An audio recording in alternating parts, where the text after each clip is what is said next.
Welcome back, everybody. The 4th of July holiday weekend is almost here. Of course, this year with COVID restrictions, it is a whole lot different than in the past. For instance, many fireworks and parades had to be canceled. Yeah, that's right. And so is the annual Anthrocon convention, meaning no furries in downtown Pittsburgh this year, but still there is plenty to do.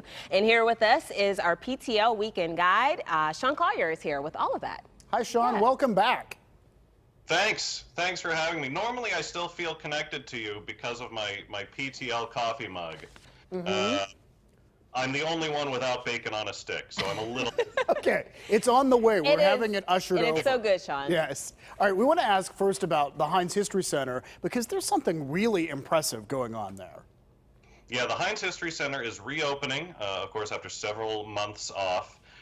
This weekend, and they're reopening with a great exhibit called the Smithsonian's Portraits of Pittsburgh. These are portraits from the National Portrait Gallery in Washington, one of the largest collections of portraits that they have ever sent out to another institution. And they basically pulled all of the Pittsburghers and people with deep Pittsburgh ties and sent them to the History Center. You'll see portraits of people like Lena Horne and Gene Kelly, Jonas Salk, Martha Graham, of course, a lot of athletes, Roberto Clemente, Josh Gibson, Johnny Unitas. One of the most remarkable and largest collections of portraits you can see outside the National Portrait Gallery, entirely focused on Pittsburghers, right here at home. And that'll be part of the safe reopening of the Heinz History Center, of course, with time ticketing, limited capacity, masks required, as they are everywhere. By the way, you know that knife that we're showing right here? That is one of the most remarkable things. I won't tell the whole story because it's about half an hour long, but there was an assassination attempt on Henry Clay Frick right at the beginning of the 20th century. And it involved that knife. They have the knife that someone tried to use on Henry Clay Frick, and you can go and look at it right now. That seems creepy for some people, but I was in Dallas earlier this year and took a picture of Lee Harvey Oswald's wedding ring. So if you're that sort, check out the knife at the Heinz History Center. And for everybody else, always plenty there to enjoy. I do think it's interesting to see artifacts like that, and especially to see all those pictures, because it reminds you how many famous and remarkable people Pittsburgh has sort of ushered onto the world. Right, you know? Well, speaking of history, you have some outdoor history sites as well. That's right. If you're like me, at this stage, we've seen those numbers climbing, unfortunately, in terms of the pandemic. You're still looking for more outdoor activities to get out, but be outside, be a little bit more distant. And this is connected to the History Center as well. One of their other sites is the Meadowcroft, I believe, Rock Shelter and Historic Village. That's about an hour south in Avella, Pennsylvania. The main event here is the rock shelter itself. That is believed to be the oldest site of human habitation in North America. They discovered artifacts, prehistoric artifacts there, that were used by hunters and gatherers 19,000 years ago.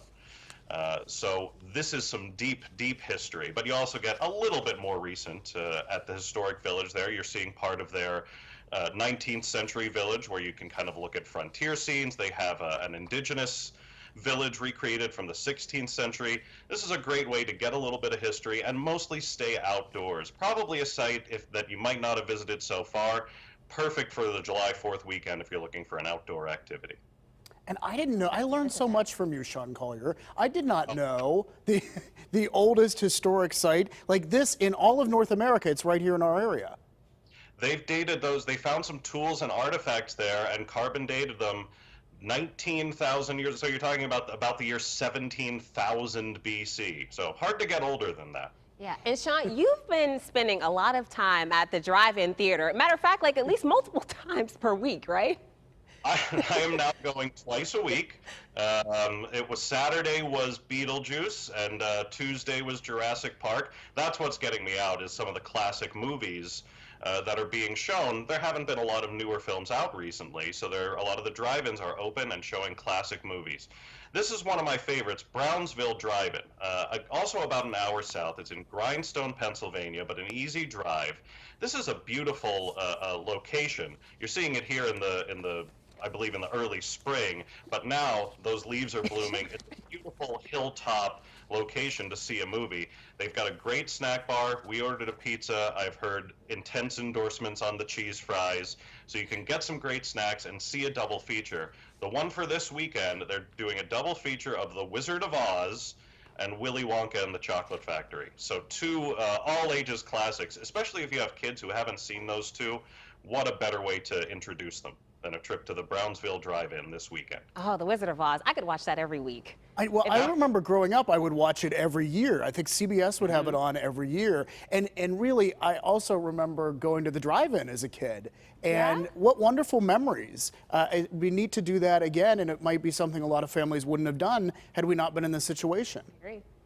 There's a lot of them. People are rediscovering the drive-ins. I'm going to be going up, the one up your way, David. Riverside. Riverside, yeah, by Leechburg and Vandergrift there, yeah. I'm going for Ghostbusters this weekend, so say hi if you see me. And I was at the Dependable Drive-In a few weeks ago out in Moon Township, and that was pretty cool. Oh, yeah, that's a great one to check out. And you know what? We have one more thing for you, Sean. Joe is passing it in. Passing bacon in. Here, bacon on a stick for you. We only wish you could eat it virtually. Yeah. There. Get a good bite there? Get it closer to his mouth.